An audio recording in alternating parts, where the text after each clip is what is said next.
Alright guys, welcome to the Creative Drip. This week we have a special guest, Zay Nation. Go ahead and introduce yourself real quick. What's up guys, my name is Isaiah Garay, also known on YouTube as Zay Nation. And I'm here with Nate with the Creative Drip and we're going to shoot this podcast. Zay is an entrepreneur. He's a flight attendant. And he's a content creator for his church.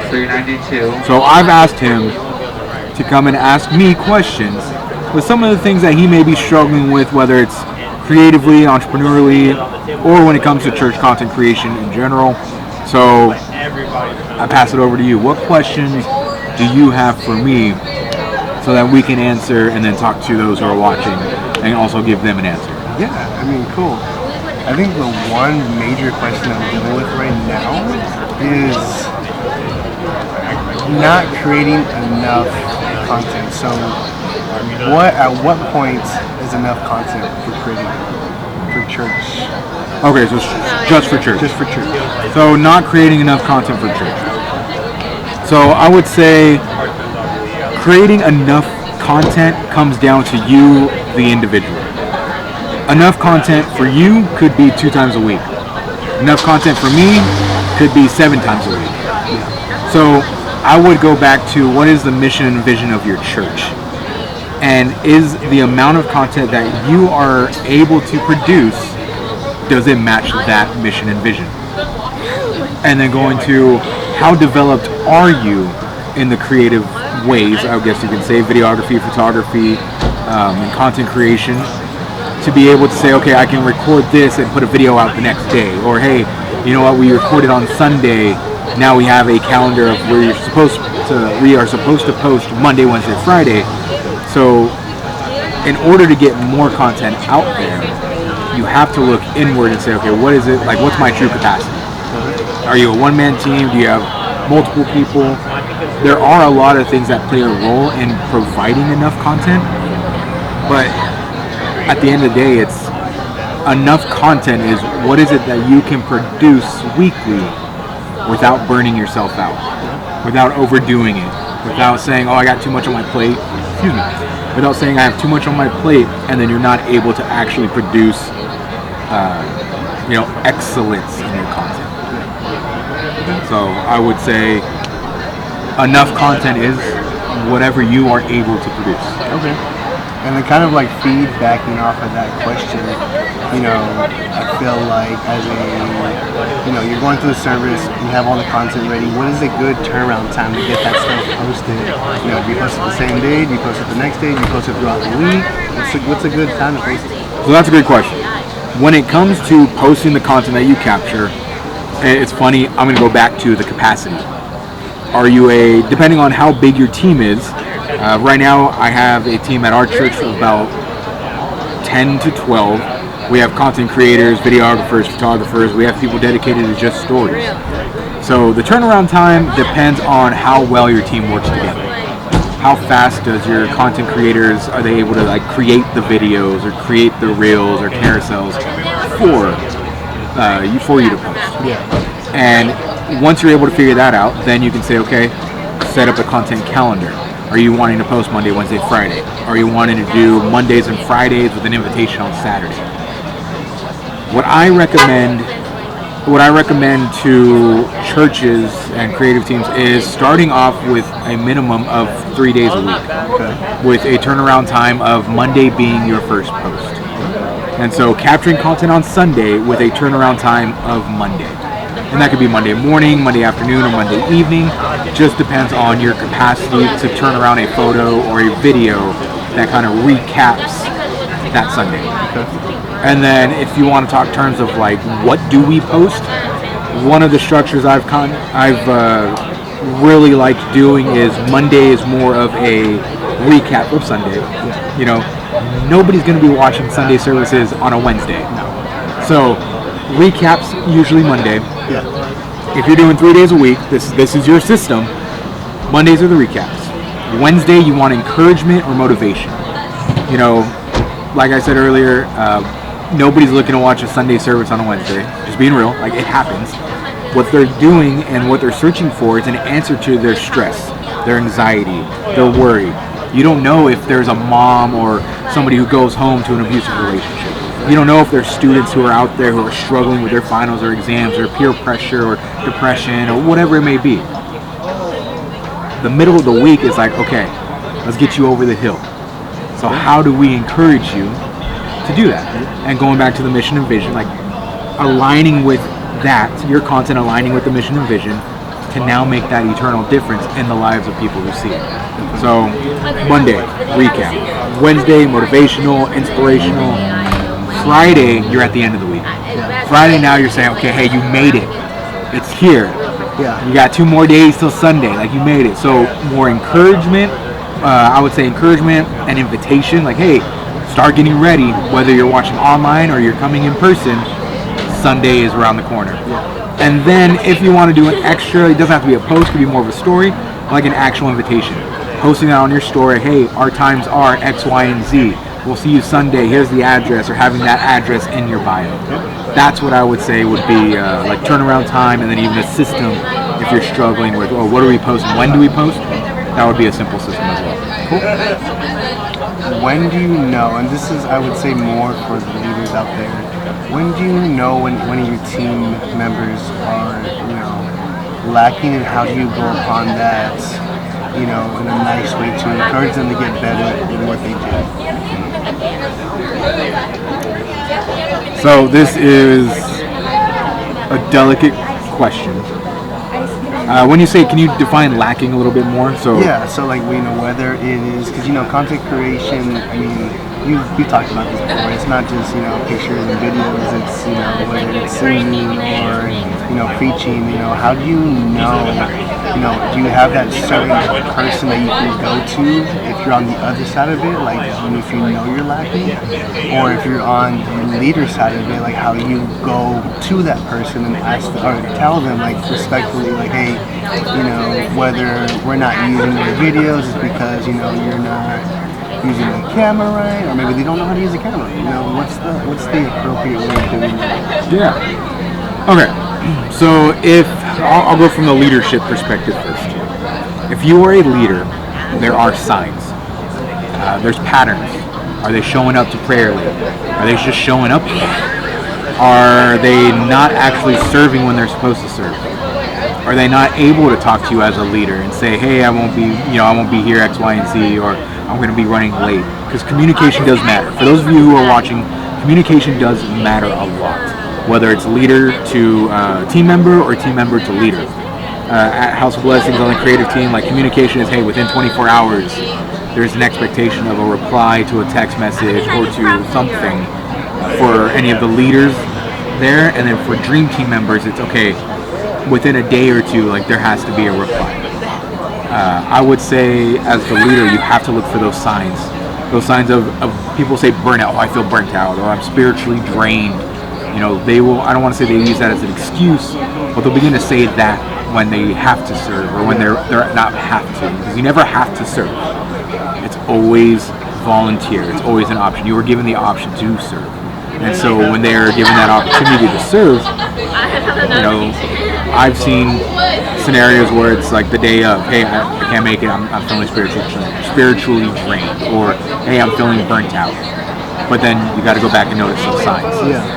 Okay, they're showing up a little bit later. You give them a task, and the task isn't getting done.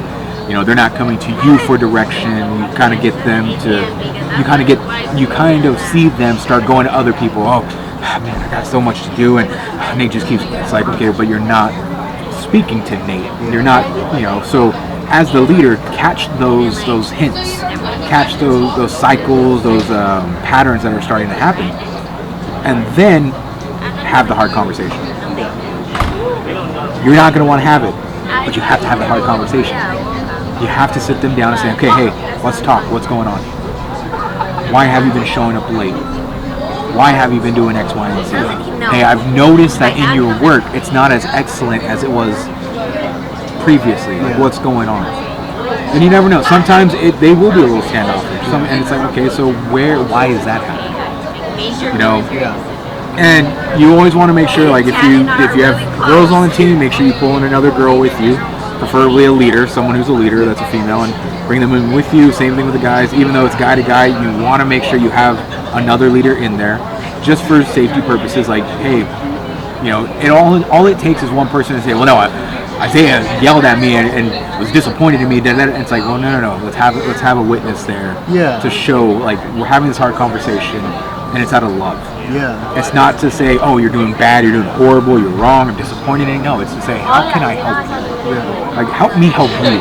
But I also heard one time that, if you're going to pull someone to the side, I heard it from a pastor one time, it's best to bring someone who has no knowledge of what's going on so they're not one-sided to one person. Like, if I'm not going to bring my friend because they're going to side with me, you're not going to bring her friend because she's going to side with her. You want to bring someone who's neutral to the situation. That way, nothing goes wrong, and they may, have some knowledge of the creative aspect, but more just, I think the best thing in my opinion is to bring someone who's not, really in the situation. That way they don't know what's inside of it. Yeah, and which is why I would emphasize bringing a leader in. Yeah. Because a friend is cool.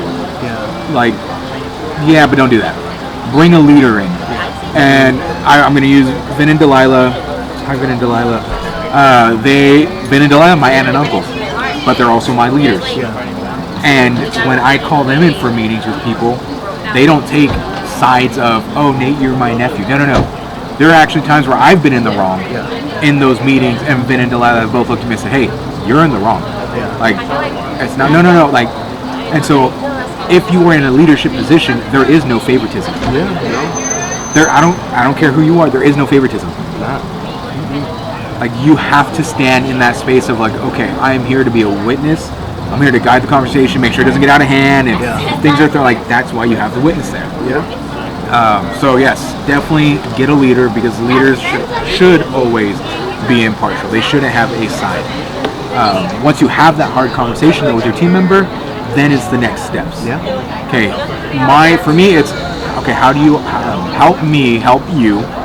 In that conversation, hopefully, things are mended and built, and then we get a plan going.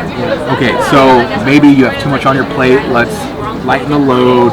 You serve once a month. Blah blah blah blah blah. The other part is, are there next steps in that? Hey, maybe this team isn't for you right now. Not that it's never for you or that you are horrible at it, but this may not be the season for you. And so, if it's not the season for you, what season are you in? What dream team or what team can you go to? What ministry can you be in that will help you even more? And so that would be the way I would handle if a team member is lacking or struggling.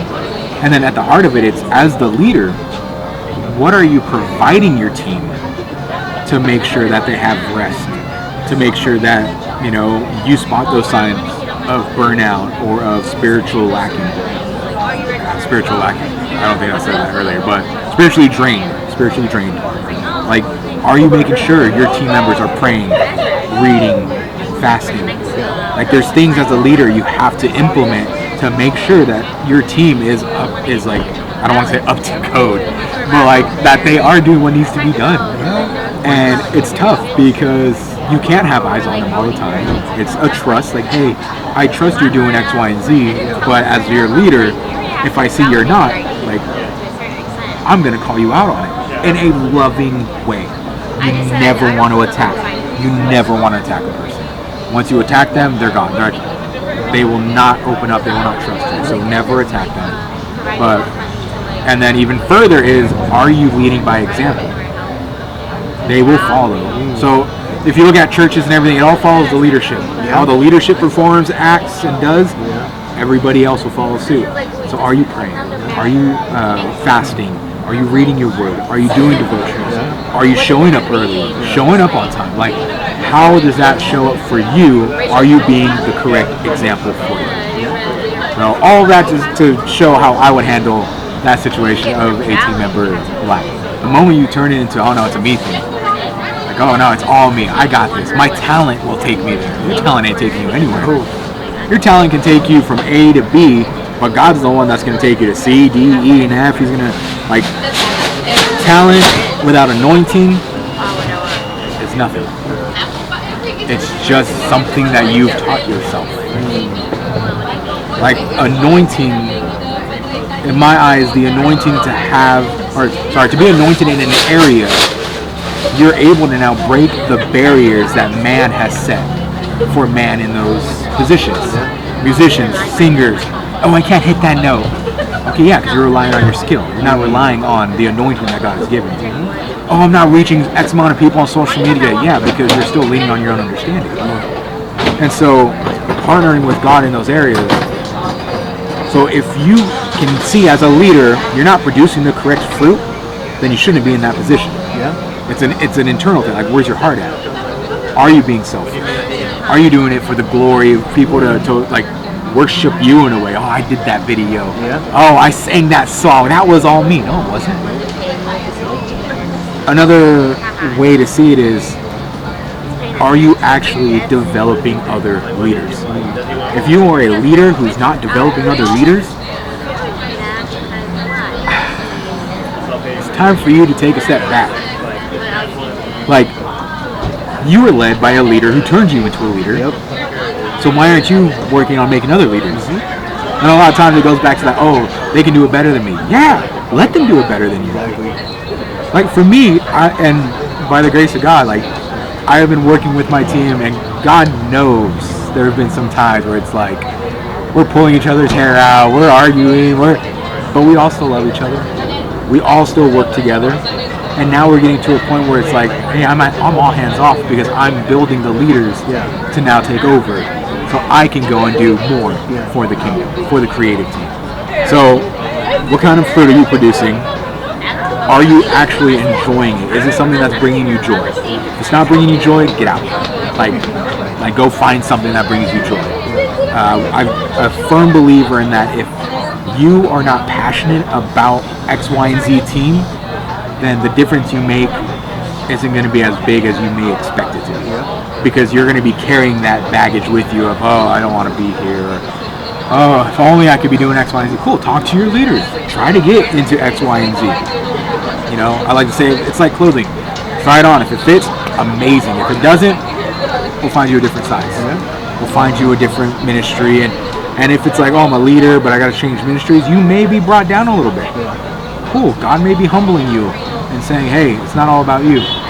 Like, you got to partner with me. So I hope that answered the question. I know I kind of went off a little bit, but I think when it comes to being a leader, there is just a higher expectation of you.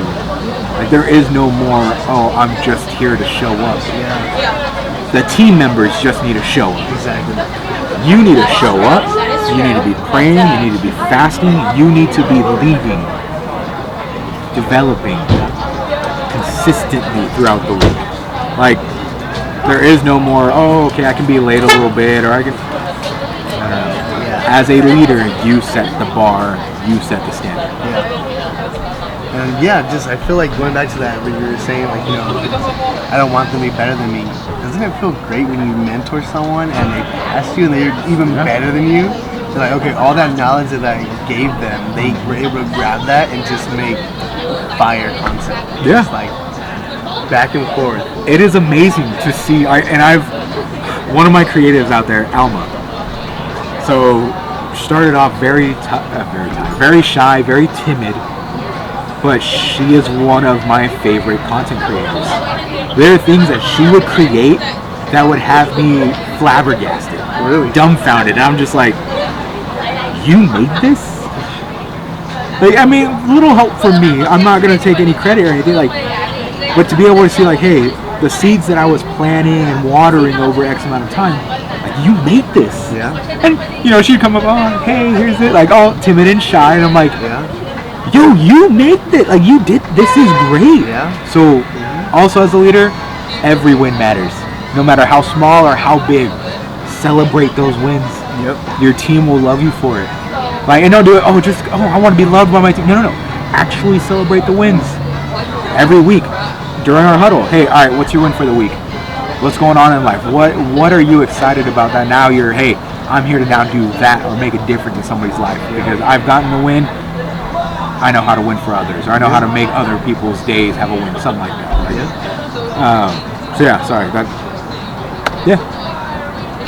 So, as a up and coming creative or growing in their craft creative, like I said, whatever it is, what are some steps or some things to do or mentor to keep you accountable to grow in your craft? Great question. Great answer, Steve. Sorry, I just thought Steve Harvey. Squirrel. Great question. First, I want to define creative. So, the word creative is used a lot, and in the sense of videographers, photographers, content creators.